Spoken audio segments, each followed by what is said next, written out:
Fino fisaorana anao ny fonay Andriamanitra ray be fahasoavanao mony amin'ny zanakao Jesosy Kristy. Sakaizanay tokoa izy, namanay izy, na dia zanakao aza, na dia mpamonjy aza, na dia Andriamanitra hatramin'ny taloha indrindra ka ho mandrakizay aza, dia tonga izy tahaka ny anankiray aminay, nandray ny toeranay izy, ary raha mijery azy zahay dia sisy hafanay izy, hafa sy nitokana ihany. Sy mba nanao ota izy, sy mba nanao rasy izy, ary sy nisy fitaka akory teo ambavany. Ndreto zahay ry Jesosy Tompo, manatona anao zahay amizao andro zao, amizao fotoana zao koa amin'ny anangonanao anay eto am-piangonana. Taio ny fiangonana Tompo, taio ny isa-toerana, taio ny isa-tokantrano. Ngataka anao koa Tompo hanome zava-soa ho an'izay mangetaheta. Ny zava-soa ny tsirairay avy, na ny kilonga madinika sy mahalala manonona an'izany aza, dia matoky zahay fa mahalala zay tena iriny izy, mahalala ny zava-soa izy, sy noho ny amin'ny tenany fa noho ny fanahinao masina zay mananatra azy, mampianatra azy. Taio koa Tompo ty fiangonana eto ity, taio zahay, taio ny tsirairay avy, mangataka anao manokana zahay ho an'ireo zay sy afaky antony maro samihafa. Agnatin'izay ny sy fahasalamana dia mangataka zahay mba hamangianao ny tsirairay avy. Raha ambara ny teninao Tompo, efa nambara ny teninao, efa nambara aminay ankarihary ny teninao, efa nivakina teo anatrehan'ny vahoakanao ny teninao Tompo. Dia mangataka koa zahay zao, raha mbola hambara zany teninao zany, tariho amin'ny fanahinao masina zahay. Sy anay ine zany teny zany Tompo, sy any anankiray aminay zany, fa anao, ianao ny tompony teny. Zahay dia mpanompo ny teninao ihany, matetika dia mpanompo sy mahasoa zahay. Dia mitenena Tompo amin'ny anaran'i Jesosy zanakao. Amen. Androany no Alahady faha-VII alohan'ny PASKA araka nefa voalaza teo. Koa ny Tenin'Andriamanitra zay anjarasika amizao dia arak'izay voasoratra ao amin'ny filazantsara masina teo Matio 7. Matio 7 andimy 17 ka hatramin'ny andimy 17. Matio 7 andimy 17 ka hatramin'ny andimy 17. Rehefa iaraha mahita izany dia mivaky toy izao amin'ny anaran'i Jesosy. Ary tamin'izany Jesosy niavy tany Galilea ka tonga tao amoron'ny Jordana. Dia nanatona azony izy mba hataony batisa, fa zao nananda azy ka nanao hoe, izao no tokony hataonao batisa ka ianao ndray va no makaty amiko? Fa namaly Jesosy ka niteny taminy hoe, ekeo ihany ankehitriny fa izao no mety amitsika hatateraka ny fahamarinana rehetra. Ka dia nekeny izy. Ary raha vao natao batisa Jesosy dia niakatra avy tao amin'ny rano niaraka tamin'izay izy, ary indro nisokatra tamin'ny lanitra, ary hitany ny fanahin'Andriamanitra nidina tahaka ny voromailala ka nankeo amboniny. Ary nzao nisy feo avy tany an-danitra nanao hoe, ity no zanako malalako zay sitrako. Ry ray masonao, mana masina anay amin'ny fahamarinana, fa ny teninao ny fahamarinana. Amen. Ry fiangonana malala,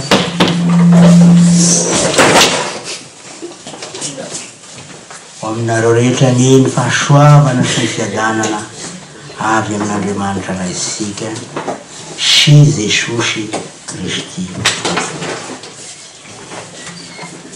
Androany no alahady farany amin'ny alahady sotra. Ny fotoan'ny alahady sotra dia fotoana zay atenatenany izy io, zay tsy misy andro firavoroavoana lehibe ara-piangonana. Manomboka amin'ny alarobia zao kosa dia fotoan'ny pasiona masina na fotoan'ny fizaliana masina, zay ibanjina sika fiangonana an'ilay marina mizaly. Ilay marina mizaly mba ho fanavotana ansika zany. Jesosy zany marina mizaly zany. Ny fizaliana sy amikeloka dia loharano mpamonjena, loharano mpanavotana ho ahy, ho anao, ho ansika rehetrarehetra. Fa folom-bola faha-VII aza isika dia maty hamonjy asika Jesosy.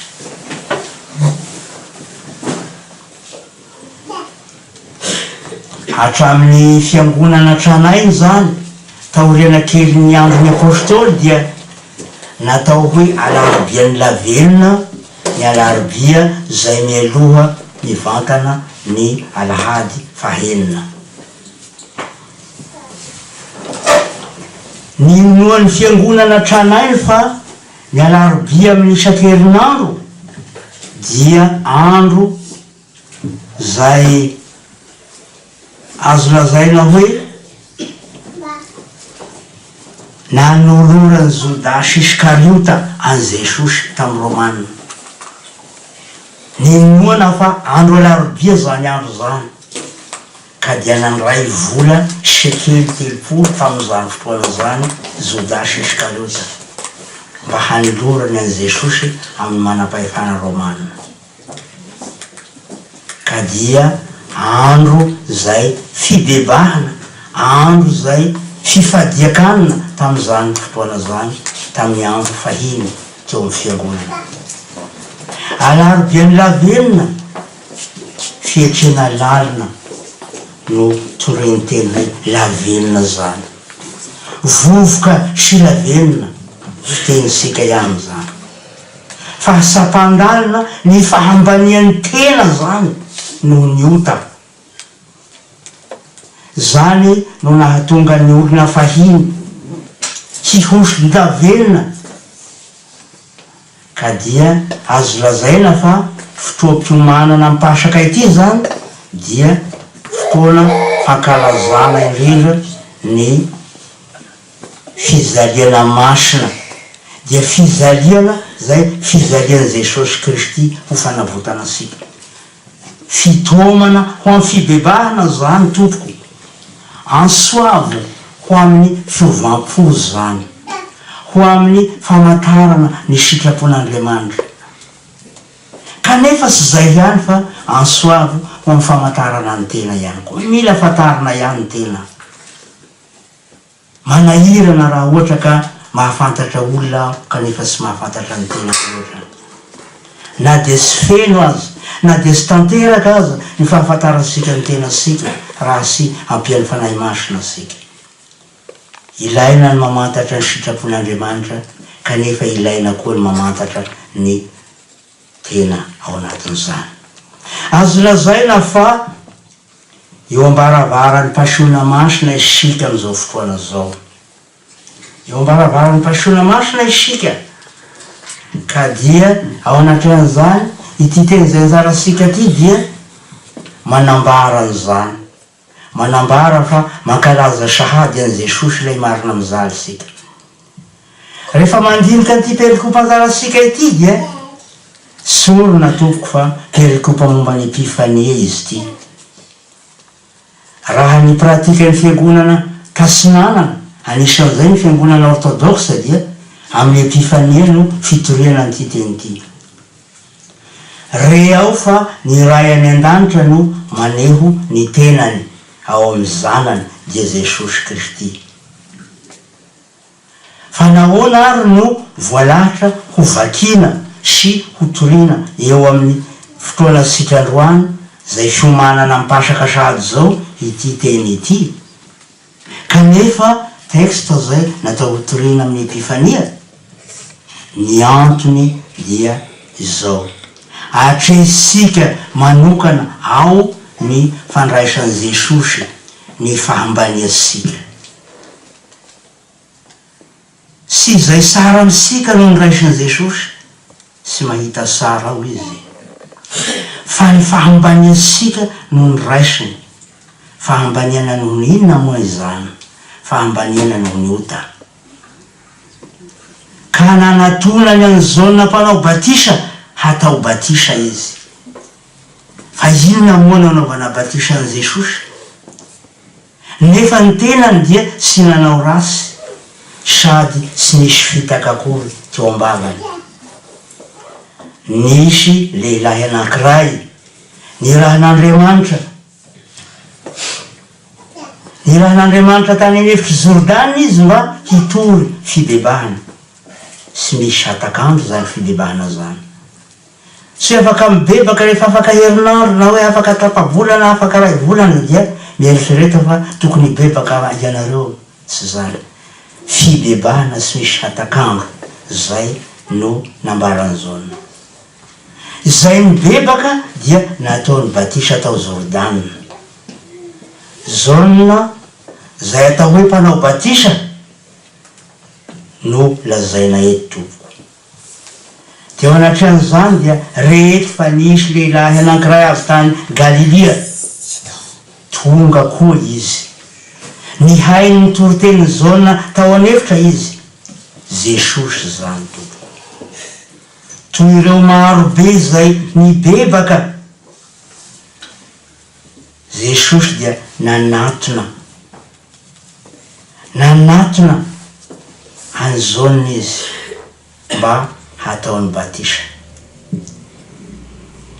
Ka dia azo lazaina fa noho ny hamaroan'ny vahoaka nanatona atao batisa dia nisy filaharam-be tao Jordana zany. Ka dia azo lazaina fa nanampaharetana ny andro ny anjarany Jesosy. Sy mba ny olona zay sy manampaharetana izy. Ngamba azosika natao hoe nieritreritra hoe amin'ny mahazanak'Andriamanitra azy hoe sy tokony hanao kopifila izy. Sy nanao an'izany izy tompoko. Ny andro ny anjarany sara izy. Ary manaraka an'izay dia na dia tsy voalaza aza dia tsy salasalana fa rehefa tonga ny anjara batisan'i Jesosy dia tonga tamin'izolona ny Tenin'Andriamanitra. Nahazo teny avy any an-danitra zolona. Sy resika ny veton'izany teny zany, nefa inona fa nanehoan'i Jesosy ho ilay mpanao batisa ihany koa. Zolona mpanao batisa, Jesosy koa mpanao batisa. Fa ny mahafa an'i Jesosy dia zao, sy batisa amin'ny rano fotsiny ny azy, fa batisa amin'ny fanahy masina. Ka dia lehibe lavitra noho an'izao na Jesosy arak'izany, nefa mahavariana tompoko fa nanatona an'izao izy mba hatao batisa. Ilay mpanao batisa amin'ny fanahy masina dia manatona an'izao hataon'izao batisa amin'ny rano. Mahavariana zany. Izany no nahatonga an'izao hiteny tamin'i Jesosy hoe: zaho no tokony ataonao batisa ka ianao ndray va no mankaty amiko. Nanda zao. Sy mety nanao batisa an'i Jesosy izy. Fa Jesosy nampanaiky azy hoe ekeo ihany ankehitriny fa izany mety amintsika ahatateraka ny fahamarinana rehetra. Neken'izao na Jesosy nandray ny fanahy mpanoavana zay tao amin'i Jesosy izy. Sy nisy tao amin'izao naloha ny fanoavana toy izany. Fa izany dia tao amin'i Jesosy tamin'ny voalohany. tamin'ny fanoavana feno sady lavorary ny didin'Andriamanitra mandrakizay zay manendry azy hanavitra ansika taranak'olombelo mpanota. Isan'izany ny tegnanao tompoko, isan'izany ny tegnako, isika tsirairay, isika rehetra. Am'izao fotoana ankatoky ny fiomanana mipasaka izao dia ambara fa misy hery anankiroa zay anehoana an Jesosy ho zanak'Andriamanitra. Ao amin'ny Romanina toko voalohany no andrenesantsika azy. Ao ny apôstôly Paoly milaza hoe Jesosy dia naseho amin'ny kely ho zanak'Andriamanitra tamin'ny fisanganany tamin'ny maty. Ny fananganany ray an Jesosy tamin'ny maty dia fanehoana azy amin'ny kely ho zanak'Andriamanitra. Kanefa tsy zany ihany no fanehoana an Jesosy ho zanak'Andriamanitra, fa misy koa fanehoana ny hery ny fahalemeny. Ny fahalemeny Jesosy koa dia mahery zany. Manan-kery tsy hita velively ny fahalemeny Jesosy. Inona moa zany fahalemeny Jesosy atao mahery zany? Ny fizaliany zany toko. Ny fahafatesany Jesosy dia manan-kery. Ka dia zany indrindra no atrehisika androany.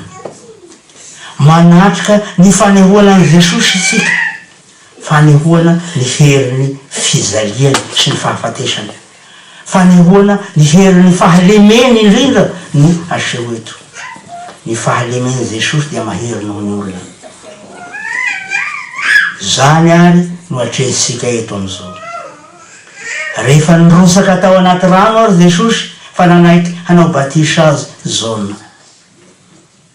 Vetivety ihany izy ny tao anatin'ny rano moa. Ka rehefa nisangana avy ao izy dia nisokatra ny lanitra.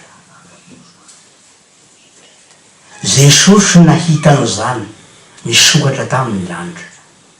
Ary manaraka an'izay dia nahita ny fanahy masina izy zay nidina teo amboniny tahaka ny voromailala. Ary farany dia misy feo hoe avy any an-danitra nanao hoe ity no zanako malalako zay sitrako.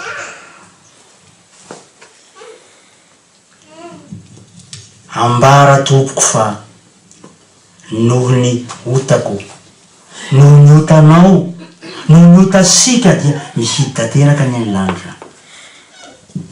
Tafasaraka tamin'Andriamanitra isika noho ny otasika.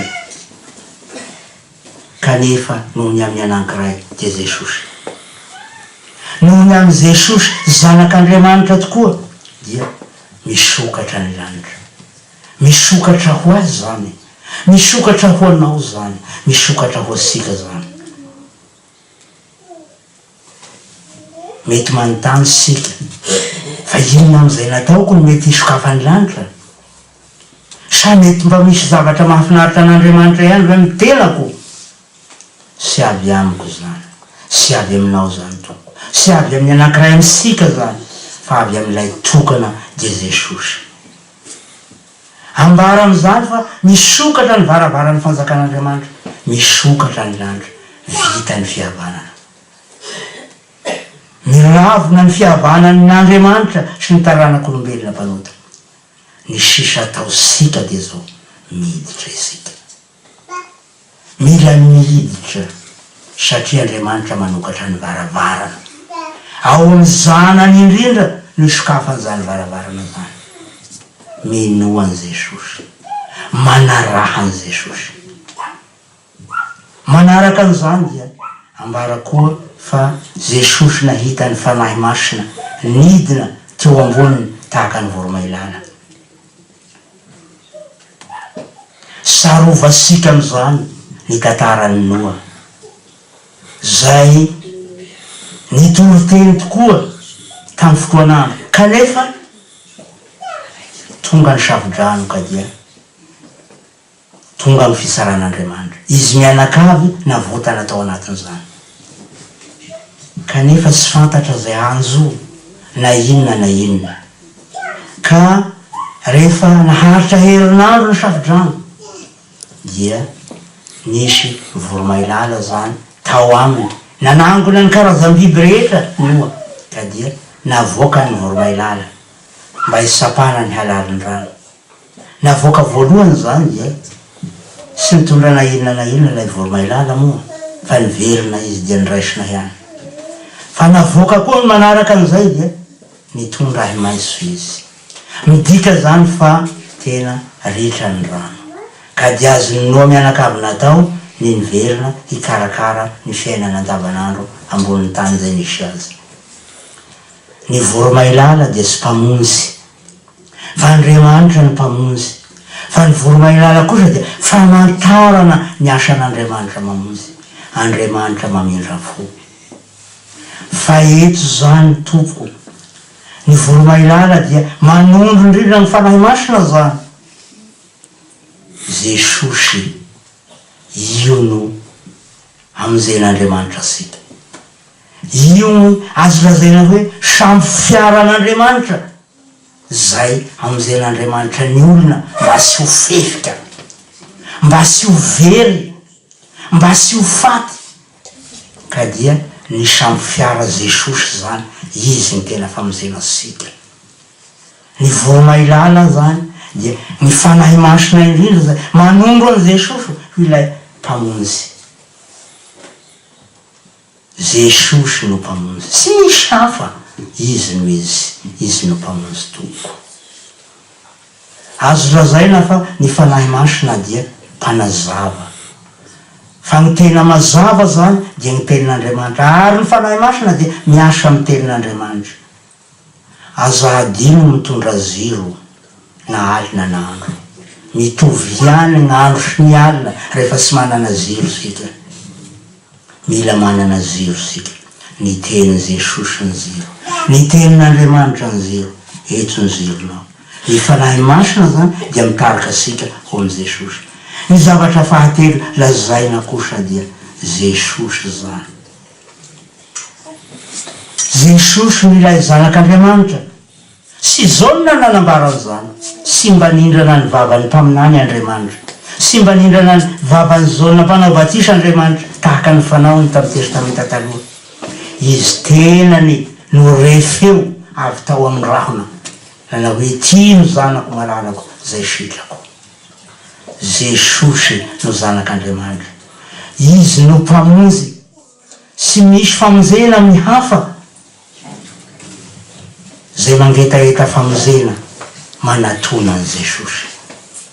Zay mangetaeta fanavotana manatona an' Jesosy. Fa ny zava-dehibe kosa zay nataony zaona zay mila ianara sika, satria sika dia tahaka ny zaona avokoa.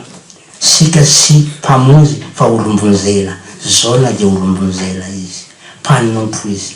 Inona nataony zaona? Ny olakolana ihany izy aloha. Kanefa rehefa avy eo dia nankatoa izy. Eny ary nanaiky zaona ny zava-dehibe. Sy mila hoe fanazavana be am'ty fanarahana koa dia tahaka ny zaona. Sy Jesosy ny fiangonana. Jesosy ny lohan'ny fiangonana kosa. Saingy ny fiangonana dia mpanompo ny Jesosy izy. Ekeo izy Jesosy. Ankehitriny fa zao no mety am'sika. Jesosy no maneraka ny fiangonana. Mila manaiky ny an' Jesosy ny fiangonana. Mila manoa an' Jesosy ny fiangonana.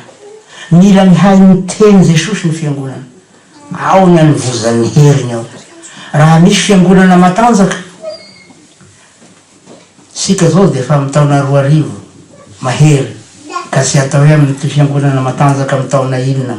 Fa raha misy fiangonana matanjaka na dia am'izao andro zao aza, dia zao fiangonana zay mihay miteny Jesosy. Fiangonana zay manoa miteny Jesosy. Fiangonana zay manaiky miteny Jesosy. Ny fiangonana sy ny tampabe hiany.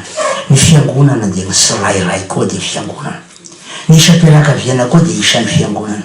Ekeo ny teny Jesosy. Raiso ny teny Jesosy. Toavy ny teny Jesosy. Voninahitra ny ho an'Andriamanitra raisanakary. Fanahy masina zay hatramin'ny taloha indrindra ka ho mandrak'izay. Raiso ny fitahiana.